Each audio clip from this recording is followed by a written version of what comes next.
Во денешниот дневник на ТВМ ќе гледате. Комуналец расчистува, граѓаните повторно создаваат мини депонии. 1 милион евра за развој на општините од југозападниот плански регион. За прв пат од општинскиот буџет се доделуваат стипендии за лица со ретки болести и посебни потреби во Охрид. Со поголема вклученост на јавноста до добар и применлив закон за води. Делницата Требеништа-Струга-Ќафасан ќе се реконструира како дел од Коридор 8. За најавените содржини ќе ве информираме во дневникот кој започнува по временската прогноза. Останете со нас.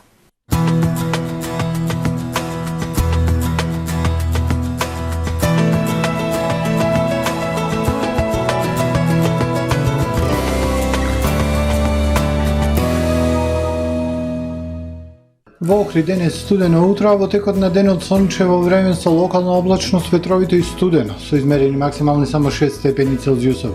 Во текот на ноќта кон петок ведро со локална облачност и студено време.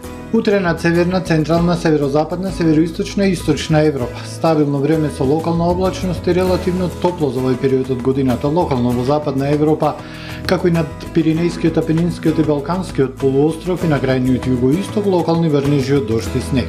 Во петок над Балканскиот полуостров времето претежно сончево, ќе има локална облачност, ќе биде постудено со дополнителен пат на температурите. На југот полуостровот доцна попладне и вечерта часови од врнежи од дожд. Максималните дневни температури од 6 до 12 степени Целзиусови. Во Македонија во петок времето умерено облачно со сончеви периоди, проследени со ветер и малку потопло. Но во вечерните часови и во текот на ноќта кон сабота ќе биде нестабилно, ќе има врнежи од дожд над 700 метри, врнежи од снег. Минималните од -6 до 2, максималните дневни температури во Македонија во петок од 5 до 13 степени Целзиусови. Во Охрид во петок времето ќе биде умерено облачно со сончеви периоди. Во вечерните часови нестабилно со врнежи од дожд кои во текот на ноќта кон сабота ќе преминат во снег. Ќе дува до умерен југозападен ветер, минималната -3, дневната 8. Во следните денови времето во Охрид ќе биде умерено облачно и нестабилно. Ќе има врнежи од дожд и од снег, проследени со ветер и ниски температури. Минималните температури -1, односно -2, дневните 5, односно 6 степени Целзиусови.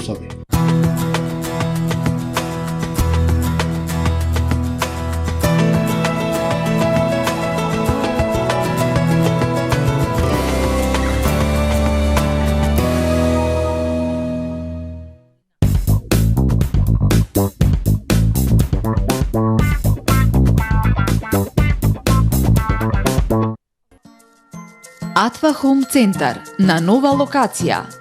Во новиот продажен простор уште поуспешно ја остваруваме нашата мисија на едно место да обезбедиме широка понуда на производи кои ќе го подобрат и разубават вашето секојдневие. Уредете го вашиот дом, деловен простор или градина без да го оптоварите домашниот буџет. Купувајте по најпристапни цени и со постојани промотивни акции. Во нашиот салон ќе ги пронајдете најубавите и најкреативни подароци за секоја пригода. Атва Хоум Центар. Вашите омилени зрнести и јаткасти производи, сушено овоше и здрава храна од брендот Бако во Охрид и Струга. Пробајте го и чоколадниот асортиман од наше производство, како и турската делиција Локумот. Освен во нашите продавници, дел од палетата на производи од Бако можете да најдете во маркетите Стокомак, Гега, Кам, Нето, Бабуш, Миса и други маркети. Вкус што не се заборава. Бако во Охрид и Струга. Дисконт Златна капка. Прв избор за сите ваши прослави и семејни веселби. Вршиме дистрибуција на сите видови алкохолни и безалкохолни пијалоци по најповолни цени во Струга и Охрид. Од нашата винска карта одберете вино од реномирани странски и домашни компании. Од богатиот асортиман со над 600 производи, покрај алкохолни и безалкохолни пијалоци, можете да се снабдите и со квалитетни чаеви и кафе. Тајната на 5-годишното успешно обстојување е секогаш задоволни клиенти. Дисконт Златна капка.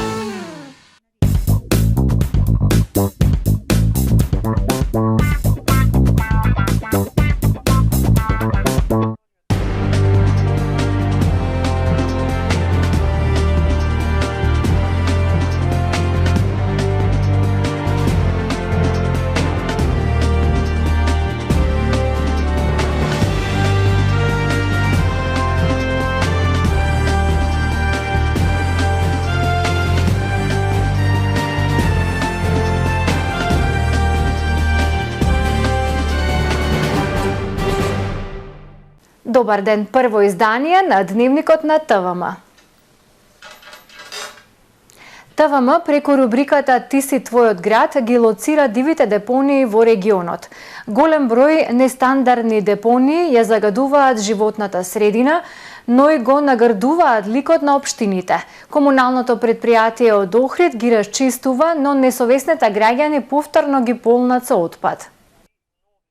Десетици пријави од граѓани за постоење на диви депонии во регионот пристигнаа на повикот на ТВМ телевизија преку рубриката Ти си твојот град за дивно лоцирање. Голем број нестандардни депонии ја загадуваат животната средина, но и го наградуваат ликот на општините.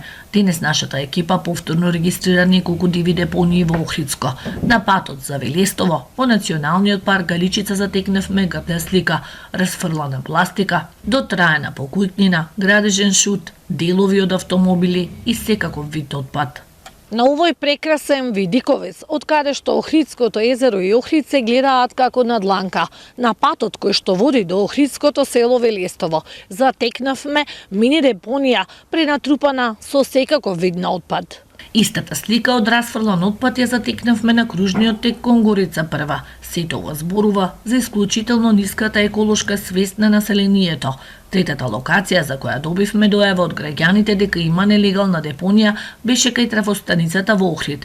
Овде забележавме дека екипите на јавното предпријатие Охридски комуналец неодамна интервенирале, но загрижува тоа што веќе на исчистената локација некој несовесен одложил градежен шут. Градоначалникот Пецаков вети чисто Охрид исправување со депониите во регионот. Може да се забележи дека секојдневно комуналните екипи расчистуваат нестандардни депонии. Според нивните податоци, до денес отстранети се вкупно 167 депонии во Охрид и Охридските села, а подигнати се 672 метри кубни отпад. Некои критични еколошки точки се исчистени дури и по 3 пати, но повторно се трупа отпад. За надминување на проблемот со дивите депонии кои за жал никнуваат на многу локации, потребни се повисоки казни, пишуваат граѓаните во рубриката Ти си твојот град. За да може да се откриваат сторители кои несовесно одлагаат отпад, потребен е видеонадзор на критичните места, нужни се и еколошки кампањи за подигнување на свеста кај населението и повеќе контроли од страна на инспекторите за животна средина, предлагаат граѓаните. Денес се спроведе акција за расчистување на локалитетот Горна Порта. Во акцијата беа опфатени пристапните патеки околу зидините на Самоиловата тврдина и шумскиот појас на овој потек, од каде подигнати се големи количини расфрлан комунален отпад. Екипите на Паркови и Зеленило продолжија со активностите за тековно одржување на дрворедот по улицата Туристичка. Се интервенира на потегот од кружниот тек кај гимназијата до пресекот со улицата Даме Груев. Од Охридски комуналец апелираат до граѓаните заради безбедно спроведување на активностите да се воздржат од паркирање на автомобили на овој потек во периодот од 8 до 13 часот секој работен ден до 10 март. Центарот за развој на југозападниот плански регион ќе реализира 2 проекти во 9 општини од регионот. Со средства од националниот буџет ќе се подобри енергетската ефикасност на објекти, а ќе биде поддржан и локалниот економски развој. Наскоро, Бирото за регионален развој ќе почне со одржување на форуми за избор на нови регионални проекти кои ќе се реализираат во оваа и следната година. Од Националната програма за равномерен регионален развој обезбедени се 1 милион евра за југозападниот плански регион. Центарот за развој на југозападниот регион потпиша 2 проекти за периодот 2021-2022 кои ќе се реализираат во општините Охрид, Струга, Дебрца, Дебар, Вевчани, Кичево, Македонски Брод, Пласница и Центар Жупа, информира директорката на центарот Мирјана Лозановска. Со првиот проект ќе се подобрува енергетската ефикасност на јавни објекти и ќе се намалува загадувањето на животната средина во општините од регионот. За оваа намена се обезбедени над 20 милиони денари за 6 општини, меѓу кои и Охрид, додека со другиот проект ќе се реализираат активности во 4 општини. Вториот проект е поддршка на регионалниот економски развој преку туризмот, културата и другите економски дејности. Вредноста на овој проект е 43 милиони денари и партнери се 4 општини од југозападниот плански регион, тоа се Охрид, Струга, Вевчани и Центар Жупа. Бирото за регионален развој наскоро ќе започне со одржување на форуми за избор на нови регионални проекти. Станува збор за 2-годишна програма со која во општините ќе има можност да се реализираат проекти за оваа и следната година. Се разбира ќе бидат регионални проекти кои што на регионалните форуми ќе се идентификуваат проблеми, области, ќе се предлагаат решенија и на основа на тоа ќе се изготват проектни концепти и апликации со кои што ќе се аплицира на овие 2 места што ги нагласив. Значи тоа е, продолжуваме со и нови активности да додаваме на овие сега што веќе сме ги започнале. Се отвора можност да се предлагаат идејни проекти за повик на грант преку проект за одржлива инклузија на равномерен регионален развој. Проектот е финансиран од Швајцарската конфедерација и Министерството за локална самоуправа. За прв пат од општинскиот буџет доделени стипендии на лица со ретки болести и посебни потреби во Охрид. Градоначалникот Пецаков на денешното доделување на договорите истакна дека оваа поддршка значи почеток на поголема соработка и обезбедување на подобри социјални услови за овие граѓани. На пригоден настан кој се одржа денеска, градоначалникот Кирил Пецаков ги додели договорите за стипендирање на ученици, студенти, магистранти и докторанти со ретки болести и посебни потреби кои учат и студираат во државни и приватни училишта, односно универзитети. Вакви стипендии се воведени за прв пат во програмата за социјална и здравствена заштита на општина Охрид и се финансирани од општинскиот буџет. Градоначалникот Пецаков во своето обраќање пред присутните истакна дека оваа поддршка значи почеток на една поголема соработка и обезбедување на подобри социјални услови за лицата со ретки болести и посебни потреби, како и за нивните семејства.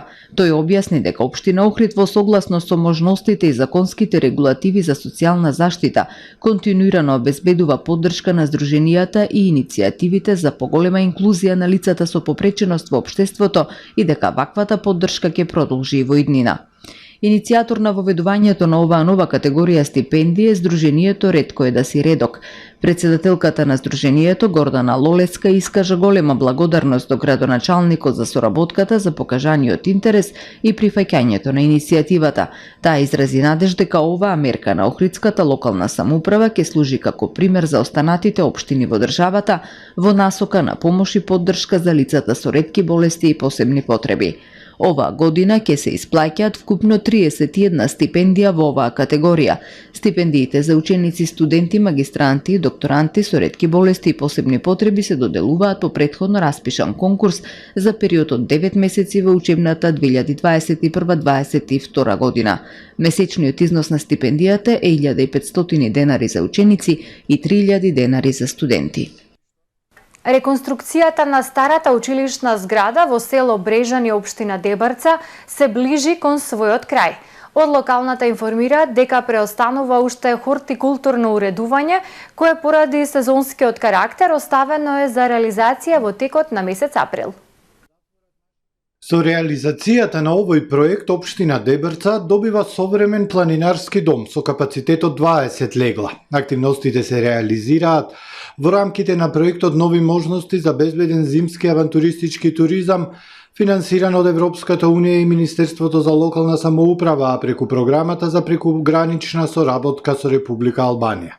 Реализатори на проектот се Црвениот крст од Охрид, Алпинистичкиот клуб Патагонија од Охрид, општина Дебрце и општина Грамш од Албанија. Градежните активности се одвиваа во насока на зацврстување на објектот со армирано бетонска конструкција, поставување санитарни јазли и електрична инсталација, поставување нова дограма, како и осовременување на градбата и нејзина преадаптација во современ планинарски дом. Целосна заштита на водите е можна доколку се подобри новиот закон за води. Во тек е постапка за измени и дополнување на законот, во која од најрана фаза вклучени се експерти и граѓански организации. Нацрт законот за води отвора поголеми можности за заштита на водните ресурси, откако Министерството за животна средина и просторно планирање вклучи граѓански организации и експерти во најраната фаза на изработка на законот. Министерството вчера одржа јавна расправа по предлозите за измени и дополнување на законот, што имаат за цел да обезбедат заштита, сачувување и подобрување на управувањето со водните ресурси преку рационално и одржливо користење на водите и заштита на режимот на води. Јавната расправа беше организирана со поддршка на кампањата за застапување и лобирање Разбистри се, која ја спроведува Институтот за комуникацијски студии. Од Разбистри се сметаат дека од исклучително значење е тоа што според законските измени се вклучува јавноста во доделувањето на концесии за користење на водата.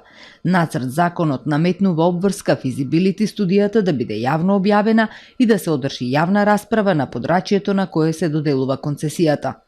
Заострени се условите за издавање дозволи за користење на водите, а ако има барање да се постави објект во заштитени зони, Министерството ќе мора да ги извести управителите на тие зони. Нацрт законот предвидува дека правото на користење на водите може да биде ограничено кога се загрозува животната средина и при тоа фирмите кои имаат дозволи или концесии нема да можат да бараат надоместок на штета за загубена добивка. Исто така, доколку фирмите не ги преземаат мерките предвидени од државните органи и ако не доставуваат податоци за искористените количини вода, дозволата може да им биде одземена. Зајакната и контролата при испуштање отпадни води, особено во подземните води, а катастарот на загадувачи мора да биде јавно достапен. Сепак фосфатите не се прифатени во законските измени, иако се меѓу најчестите загадувачки материи на водите, а крајбрежниот појас во кој не е дозволено да се користат вештачки ѓубрива и биоцидни средства и понатаму останува само 10 метри. Нацрт законот за води го засилува инспекцискиот надзор со тоа што освен на водостопанските инспектори им прецизира обврски на државните инспектори за заштита на природата, локалните инспектори за животна средина, санитарно-здравствените инспектори и државните инспектори за земјоделство. Сепак, од кампањата за застапување и лобирање Разбистри се сметаат дека предложените законски промени не се доволни, дека се уште има простор и недостатоци за целосно да се регулира користењето и зачувувањето на водите. Предлог измените и забелешките на Законот за води се достапни на веб страницата на единствениот национален електронски регистар на прописи ЕНЕР и на Министерството за животна средина и просторно планирање. Крајниот рок за доставување на забелешки и коментари од јавноста по истите е 15 март 2022 година. Долго очекуваната и најавувана реконструкција на делницата Требеништа Струга Ќафасан ќе се реконструира како дел од реализацијата на Коридор 8, со што треба да се затворат и паневропските патни коридори во земјава, изјави денес министерот за транспорт и врски Благој Бочварски. Со изградбата на патниот коридор 8 ќе се реконструира и долго очекуваната и најавувана делница Требеништа Струга Ќафасан, како и делницата од Гостивар кон Кичево. Станува збор за дел од огромен инфраструктурен зафат, чија што целосна реализација чини повеќе од 700 милиони евра, истакна денес за медиумите министерот за транспорт и врски Благој Бочварски. Патниот правец Тетово Гостивар токму поради тие причини е во плановите за реконструкција и за доизградба и надградба во јавното претпријатие за државни патишта и делницата од Гостивар кон Кичево и делницата Требеништа Струга Ќафасан. Бочварски објасни дека тука е и уште делницата од Прилеп до Битола од коридорот 10Д, а плановите на оваа влада се да се направи современа патна инфраструктура во земјава и да се затворат нашите паневропски коридори, при што ќе се реконструираат оние патни правци и делници кои што се за реконструкција во државата. Сакам да ги уверам граѓаните дека владата води грижа и секако дека ова е многу значајниот коридор 8 за државата, кој што ќе биде реализиран во текот на оваа година, односно ќе почне реализацијата во текот на оваа година, а ќе се врши во наредните години, заради тоа што се работи за обемен инфраструктура зафат. Вкупните средства планирани за доизградба и рехабилитација на целиот коридор 8 надминуваат 700 милиони евра, со што ќе се модернизираат европските коридори, но ќе се отворат и нови перспективи за нашите граѓани и компании, истакна министерот за транспорт и врски Благој Бочварски. Да погледнеме што беше актуелно денес во светот. Украинската страна која учествува во преговорите со Русија е на пат за Белорусија, каде се очекува втора рунда преговори. Михајло Подољак, советник на началникот на кабинетот на председателот на Украина, објави фотографија од хеликоптер на пат кон преговори со Руската Федерација, веќе во хеликоптери, напиша тој во описот на фотографијата. Додаде дека преговорите ќе почнат за неколку часа. Представникот на украинската делегација во новата рунда преговори со Русија рече дека минималната програма се хуманитарните коридори, а понатаму според околностите. Предходно денес руската страна пак пренесе дека очекува преговорите со Украина да почнат во 13 часот по локално време, но се чини дека сепак ќе има одложување. Русија ќе престане да испорачува ракетни мотори за САД, изјави шефот на Роскосмос Дмитрий Рогозин, пренесува Спутник. Нека летаат на метли, изјавил шефот на Роскосмос, додаде дека нема да се одржуваат ниту постоечките мотори. Тоа се 24 или повеќе ракетни мотори, посочи Рогозин. Руската вселенска агенција Роскосмос инаку на почетокот на неделата одби да лансира следната тура од 36 интернет сателити на OneWeb во Вселената во петокот, освен ако компанијата не ги исполни барањата на државната агенција, односно да го продаде својот удел во таа компанија и да гарантира дека сателитите нема да се користат за воени цели. Милион бегалци избегале од Украина во соседните земји по рускиот напад врз земјата пред една недела, изјави високиот комесар на Обединетите нации за бегалци Филипо Гранди. За само 7 дена бевме сведоци на екзодус на милион бегалци од Украина во соседните земји, напиша Гранди на својот Твитер профил. Рече дека за уште милиони луѓе во Украина време е да се направи прекин на огнот за да може да пристигне хуманитарна помош и да спаси животи. Гранди планира да отпатува во следните неколку дена во Романија, Молдавија и Полска, 3 земји кои примија голем број украински бегалци на нивна територија. Најмалку 18 луѓе загинаа кога рудник за злато во Западна Гвинеја се урна неделава, изјави владиниот портпарол. Несреќата се случила понеделникот во Гауал, 400 километри од главниот град Конакри, каде во последните месеци се собираат рудари во потрага по злато. Се стравува дека има и повеќе загинати. Во овој момент 18 тела се извлечени и се уште не сме готови. Спасувачките операции продолжуваат, изјави портпаролот на новинарите. Несреќите се вообичаени во импровизирани и легални рудници низ Западна Африка, каде работата се врши без дозволен надзор и без прописи. Најмалку 15 луѓе загинаа во сличен инцидент во рудник за злато во североисточна Гвинеја минатиот мај. Тука е крајот на првиот дневник на ТВМ. Ви благодарам што не следевте. Довидување.